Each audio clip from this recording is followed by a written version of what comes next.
Alors nous recevons ce soir le président du MEDEF Île-de-France pour évoquer les élections régionales. Didier Durand, bonsoir. Bonsoir. Vous venez de publier un livre blanc pour faire entendre votre voix dans la campagne électorale et vous l'avez adressé aux différents candidats. On va y revenir dans un instant.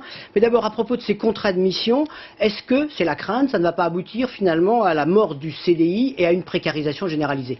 Soyons pragmatiques. Aujourd'hui, les chefs d'entreprise hésitent à embaucher compte tenu de la complexité du droit du travail. Il s'agit simplement de généraliser ce qui existe déjà dans d'autres branches, le bâtiment, je suis un homme du bâtiment, et que je sache, cela n'a jamais permis d'augmenter la précarité. Il me paraît plus important la proposition concernant la rupture négociée. Dans une entreprise, souvent, ça ne va plus. Eh bien, on se met autour d'une table, on négocie, et ça désengorgera les prud'hommes.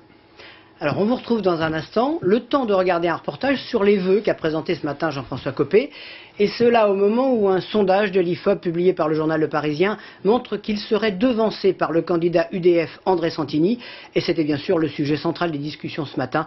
Daïk Odoui, Philippe Jarry.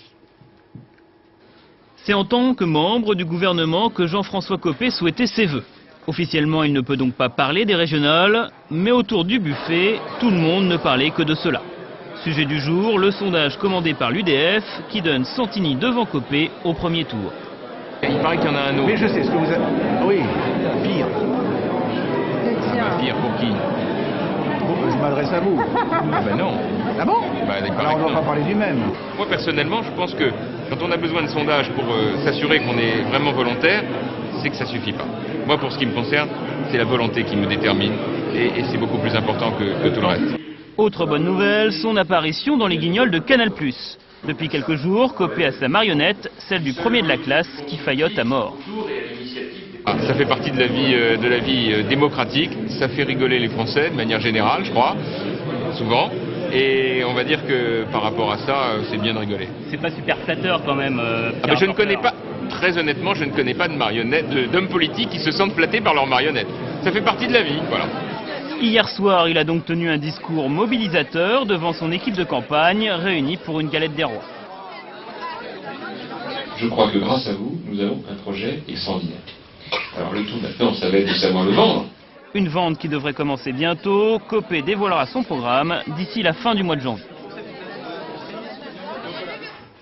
Et l'on a également appris que Patrick Braouezec, le maire communiste de Saint-Denis, abandonnait l'idée de faire une liste autonome pour se rallier à celle conduite par Marie-Georges Buffet. Et en contrepartie, la secrétaire nationale du PC a fait savoir qu'elle ouvrirait sa liste à des candidats membres d'associations. Une concession qui devrait donc se traduire par la présentation d'un tandem Marie-Georges Buffet-Claire Villiers, cofondatrice du mouvement Agir contre le chômage. Je vous le disais, le MEDEF Île-de-France a présenté aujourd'hui un livre blanc pour envoyer cela aux différents candidats et donc pour leur faire vos propositions. Didier Durand, est-ce qu'on ne va pas vous accuser, en ayant fait cela, de vous immiscer à l'intérieur de la campagne électorale? Aujourd'hui, la région Île-de-France doit être la locomotive économique de notre pays. Dans le cadre de la régionalisation, les pouvoirs vont être délégués au Conseil régional et nous sommes fondés, représentant les entreprises, de faire un certain nombre de propositions, comme par exemple le passage de 60 à 100 000 apprentis par an ou un chèque bilan de compétences pour les demandeurs d'emploi. Alors vous faites un bilan et il n'est pas très bon. Apparemment vous dites dans le texte qu'on aurait pris 20 ans de retard. On a pris 20 ans de retard, par exemple, dans les infrastructures. On a un déficit de 20 000 logements par an en ce qui concerne le logement. Et ces dernières années, en 2002 et 2003, le chômage a accéléré 3 fois plus vite en Île-de-France que dans le reste de notre pays. Est-ce que c'est une critique de la politique qui a été menée dans la région depuis ces dernières années? Il existe des phénomènes que l'on explique depuis comme une vingtaine ou une trentaine d'années. Il est vrai que la région, ces dernières années, a consacré moins d'argent pour investir au détriment des frais de fonctionnement. Vous allez faire parvenir ce livre blanc aux différents candidats. Qu'est-ce que vous attendez d'eux? Qu'ils vous répondent, qu'ils vous disent s'ils sont d'accord ou pas? Nous les avons invités à débattre et nous avons leur accord pour débattre entre les deux tours sur les sujets. Nous ne doutons pas, s'agissant de bon sens, qu'ils reprendront la totalité de nos propositions. Et vous ferez savoir ceux qui ont ou celui qui aura votre préférence? les entreprises se reconnaîtront. Didier Durand, je vous remercie. Merci.